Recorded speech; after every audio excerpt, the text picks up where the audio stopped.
Hello friends, welcome back to my channel. இந்த வீடியோவில் நம்ம கிட்ஸுக்கு பிடிச்ச மாதிரி ஒரு ஈவினிங் ஸ்நாக்ஸ் தான் பார்க்க போகிறோம். வாங்க எப்படின்னு வீடியோக்குள்ளே போய் பார்க்கலாம். அதுக்கு முன்னாடி நம்ம சேனலில் ஃபஸ்ட் டைம் பார்க்குற வியூஸ் ப்ளீஸ் சப்ஸ்கிரைப் பண்ணி வச்சுக்கோங்க. அப்போ தான் நான் போடுற வீடியோஸ் எல்லாமே மிஸ் ஆகும் உடனே உங்களுக்கு நோட்டிஃபிகேஷன் வரும். இன்னும் நிறைய வியூஸ் சப்ஸ்கிரைப் பண்ணாமலே பார்த்துட்ருக்குறீங்க. ஸோ ப்ளீஸ் சப்ஸ்கிரைப் பண்ணிவிட்டு பாருங்கள். நான் இந்த ஸ்நாக்ஸ் பண்ணுறதுக்கு ஒரு சின்ன பவுலுக்கு அரை பவுல் கோதுமை மாவும் அரை பவுல் மைதா மாவும் எடுத்துருக்கிறேன். ரெண்டுமே ஈக்குவல் குவான்டிட்டி தான் எடுத்துருக்கிறேன். ரெண்டு மாவும் மிக்ஸ் பண்ணாமல் தனி கோதுமை மாவுலையும் செய்யலாம், தனி மைதா மாவுலையும் செய்யலாம்.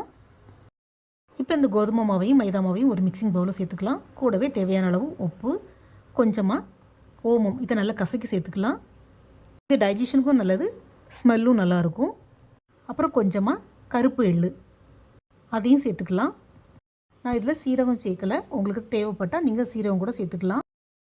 அப்புறம் காரத்துக்கு கொஞ்சமாக சில்லி ஃப்ளேக்ஸ், அது கூடவே கொஞ்சமாக நெய்க்கு பதிலாக நீங்கள் எண்ணெயும் கூட சேர்க்கலாம். நெய் சேர்த்து பண்ணும்போது இந்த ஸ்நாக்ஸ் நல்லா கிறிஸ்பியாகவும் கிடைக்கும், நல்ல ஒரு ஃப்ளேவரும் இருக்கும்.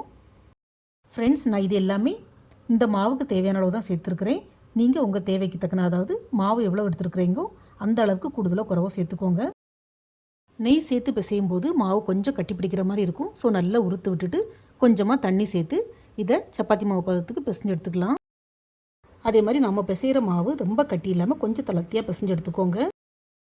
அப்போ தான் சப்பாத்தி போடுறதுக்கும் நல்லா சாஃப்டாக வரும், ஸ்நாக்ஸும் நல்லா கிறிஸ்பியாக கிடைக்கும். பிசைஞ்ச மாவை ஒரு லிட்டு போட்டு அப்படியே 10 to 15 மினிட்ஸ் ரெஸ்ட்டில் வச்சிடலாம். இப்போ 15 மினிட்ஸ்க்கு மேலே ஆகிட்டு லிட்டை ஓப்பன் பண்ணிவிட்டு மாவை கூட கொஞ்சம் நல்லா அடித்து விட்டுக்கோங்க. நம்ம எந்த அளவுக்கு அடித்து பிசைகிறோமோ அந்த அளவுக்கு ஸ்நாக்ஸ் நல்லா சாஃப்டாகவும் பொங்கியும் வரும். இப்போ இதை சப்பாத்தி மாதிரி தேய்ச்சி எடுக்கணும். எவ்வளோ பெருசாக, அதாவது ரொம்ப தின்னாக போட முடியுமோ அந்தளவுக்கு தின்னாக போட்டு எடுத்துக்கணும். நான் பிசைஞ்ச மாவு எனக்கு ஒரு 3 சப்பாத்திக்கு வந்திருக்குது. ஃப்ரெண்ட்ஸ், நம்ம இந்த மாவில் எள்ளு ஓமம் சேர்த்து பண்ணியிருக்கிறோம். ஸோ சப்பாத்தி தேய்க்கும் போது ரொம்ப அழுத்தி தேய்க்கக்கூடாது, தேய்ச்சா நமக்கு சப்பாத்தி பிஞ்சு போகும். ஸோ சப்பாத்தியை கொஞ்சம் பொறுமையாகவே தேய்ச்சி எடுத்துக்கோங்க.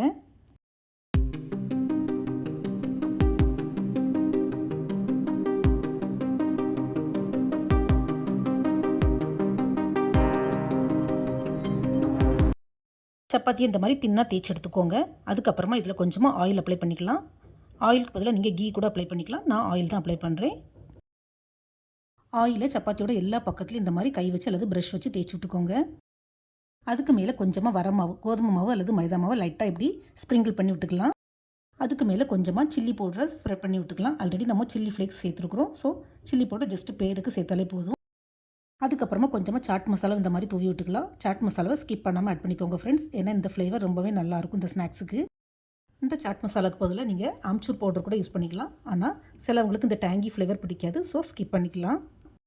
கடைசியாக கொஞ்சம் ட்ரை கஸ்தூரி மேத்தி இந்த மாதிரி நல்லா க்ரஷ் பண்ணி, அதாவது பவுடர் பண்ணி சேர்த்துக்கோங்க.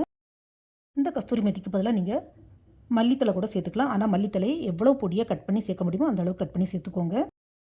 இப்போ எல்லா மசாலாவும் ஆட் பண்ணதுக்கப்புறமா சப்பாத்தி இந்த மாதிரி ஃபோல்ட் பண்ணி விடணும். நான் எந்த டைரெக்ஷனில் பண்ணுறோம் அதே மாதிரி ஒரே டைரெக்ஷன்லேயே ஃபோல்ட் பண்ணி விட்டுக்கோங்க. இந்த மாதிரி ஃபோல்ட் பண்ணி பண்ணும்போது நமக்கு ஸ்நாக்ஸ் நல்ல லேயராக கிடைக்கும். பட் கொஞ்சம் கனமாக இருக்க மாதிரி இருக்கும். அதுக்கு என்ன பண்ணலான்னா, இந்த மாதிரி ஃபோல்ட் பண்ணி முடிச்சதுக்கப்புறமா லைட்டாக சப்பாத்தி கட்டி வச்சு லேசாக அழுத்தி விட்டுக்கோங்க. நல்லா இருத்தி தேய்க்க வேண்டாம். நல்லா இருத்தி நம்ம அழுத்தி தேய்ச்சிட்டோன்னா லேயராக வராது. அதுக்கப்புறமா ஒரு கத்தி வச்சு இந்த மாதிரி நீளமாக சின்ன சின்ன பீஸாக கட் பண்ணி எடுத்துக்கணும்.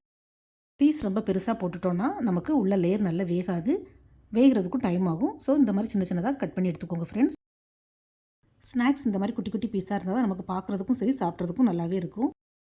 இப்போ கேஸ் ஸ்டவ்வில் ஒரு கடாய் வச்சு அதில் கொஞ்சமாக எண்ணெய் ஊற்றிக்கலாம். எண்ணெய் சூடானதும் இதை கொஞ்சம் கொஞ்சமாக போட்டு நம்ம ஆயிலில் ஃப்ரை பண்ணி எடுத்துக்கலாம். இந்த ஸ்நாக்ஸ் ஃப்ரை பண்ணும்போது ஒன்றோட ஒன்று கொஞ்சம் கூட ஒட்டவே செய்யாது. ஸோ கொஞ்சம் ஜாஸ்தியாகவே போட்டு ஃப்ரை பண்ணி எடுத்துக்கலாம்.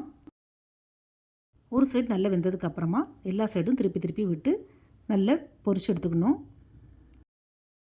ஃப்ரெண்ட்ஸ், நம்ம மைதா மாவும் கோதுமை மாவும் சேர்த்து பண்ணியிருக்கிறதுனால கலர் கொஞ்சம் டிம்மாக தான் இருக்கும்.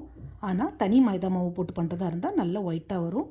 அதே மாதிரி தனி கோதுமை மாவு போட்டு பண்ணுறதா இருந்தால் கொஞ்சம் இன்னும் ப்ரௌனாக தான் வரும். ஸோ உங்களுக்கு எப்படி வேணுமோ அந்த மாதிரி மாவை மிக்ஸ் பண்ணி பண்ணிக்கோங்க. ஆனால் கோதுமை மாவில் பண்ணினா உடம்புக்கு ஹெல்த்தி, மைதா மாவில் பண்ணால் டேஸ்டி. ஸோ சாய்ஸ் நம்ம கையில் தான் இருக்குது. இதே மாதிரி எல்லாத்தையும் எண்ணெயில் பொரிச்சு எடுத்துக்கலாம். இந்த ஸ்நாக்ஸ் சுத்தமாக எண்ணெய் குடிக்கவே இல்லை. அதே மாதிரி பண்ணுறது ரொம்பவே ஈஸி. வெறும் 3 சப்பாத்தியில் எனக்கு ஒரு தட்டு நிறைய ஸ்நாக்ஸ் கிடச்சிருக்குது.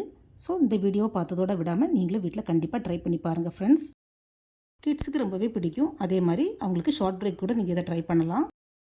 ஃப்ரெண்ட்ஸ், நான் இப்போவும் சொல்கிற மாதிரி ஃபஸ்ட்டு பண்ணும்போது கொஞ்சமாக போட்டு பண்ணி பாருங்கள். உங்களுக்கு நல்லா வந்தது, கிட்ஸுக்கு பிடிச்சிருந்தா மட்டும் ஜாஸ்தியாக போட்டு பண்ணிக்கோங்க. இது என்னோட ஒரு சின்ன அட்வைஸு.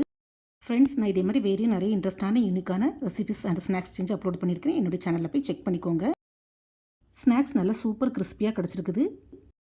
இந்த வீடியோ பிடிச்சிருந்தா மறக்காமல் SRV கலக்கல்சல் லைக், ஷேர் அண்ட் சப்ஸ்கிரைப் பண்ணுங்கள். தேங்க்ஸ் ஃபார் வாட்சிங். See you soon in the next video. Bye.